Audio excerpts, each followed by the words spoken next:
Hello बच्चों, let's read the question. The question says, which one is not a step for testing, evaluation and commercialization of new cultivar? इसमें से questions में हमें ये बताना है कि इनमें से कौन सा steps टेस्टिंग इवैल्यूएशन कमर्शलाइजेशन का नहीं है, मतलब ये स्टेप हम फॉलो नहीं करते इस प्रोसेस में। पहला है growing the new cultivar in research field, second है growing the crop in farmer field for 3 generation, third है the crop should be grown in farmer field at different agroclimatic zones of the country, and fourth है cultivation with desi variety.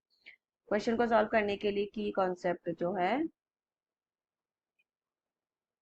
वो है हमारा plant breeding technique.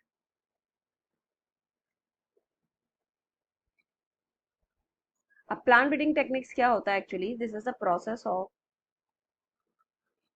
Manipulation of plant species to obtain new improved hybrid variety of plant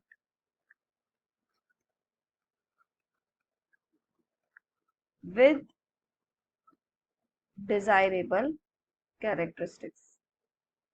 इसका मतलब क्या है?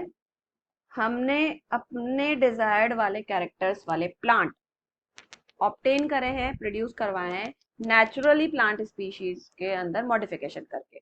अब इसमें जो स्टेप्स हैं, तो the steps involve in it is, पहला step obviously selection of parent होगा, selection of parent with desirable characteristics या कैरेक्टर्स। दूसरा अगर हम कहें तो ऑब्वियसली इनके बीच में क्या होगा? हाइब्रिडाइजेशन, या आप कह सकते हो क्रॉसिंग।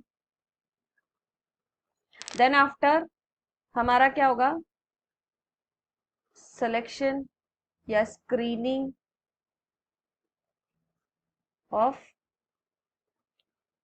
Hybrid progeny. भाई पॉपुलेशन ऑब्टेन्ड होगी, उसमें से हमें हमारे प्रोजेनी को सेलेक्ट करना है या ढूंढना है which has our desirable characteristic of both the parent plant, right?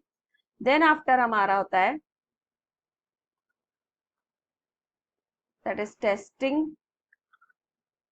release and commercialization of new cultivar।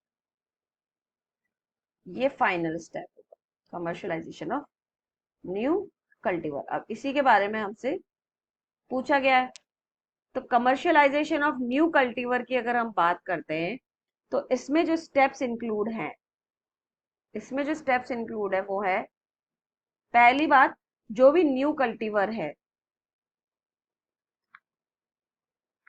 New cultivar उसको हम ग्रो कराएंगे इन अवर रिसर्च फील्ड्स। न्यू कल्टीवर्स, भाई हमने फील्ड में, हमारा जो फार्मिंग फील्ड है वहां पे हमने ऑब्टेन कर दिया न्यू हाइब्रिड को। अब इस न्यू कल्टीवर को हम पहले अच्छे से अपने रिसर्च लैब या रिसर्च एरिया पे या फील्ड पे अच्छे से ग्रो कराएंगे। फिर देखेंगे कि ये आगे कोई प्रोडक्शन कर रहा है नहीं कर रहा है, या उसमें जो कैरेक्टर्स है वो that means you can say to test our desired characters, characters को टेस्ट करने के लिए हम उसको ग्रो कराएंगे अपने फील्ड में। दूसरी बात, हम इन कल्टीवर्स को ग्रोन कराएंगे, these new cultivars are grown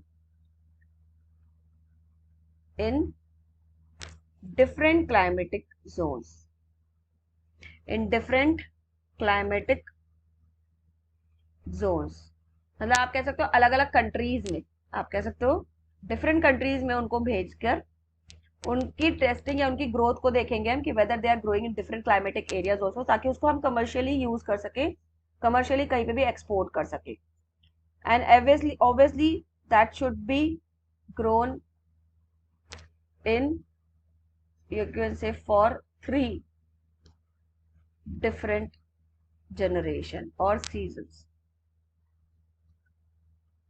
at least 3 generation तक उस प्लांट की ग्रोथ कराएंगे डिफरेंट क्लाइमेटिक जोन में, डिफरेंट फार्मिंग फील्ड्स में, एंड फिर उसको देखेंगे कि वो हर तरह से सूटेबल है कि नहीं, फिर उसको कमर्शियली एक्सपोर्ट के लिए भेजेंगे। तो अब इसमें से कौन सा स्टेप नहीं है वो हमें देखना है। तो पहला स्टेप है growing the cultivator in research field, this is correct.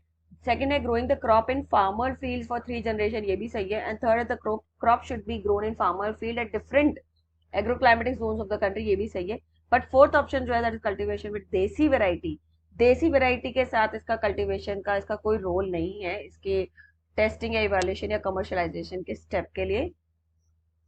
So this is the wrong option. This is not the step for our testing process. So we'll go with answer 4. Okay. So I hope you understood it well. Best of luck.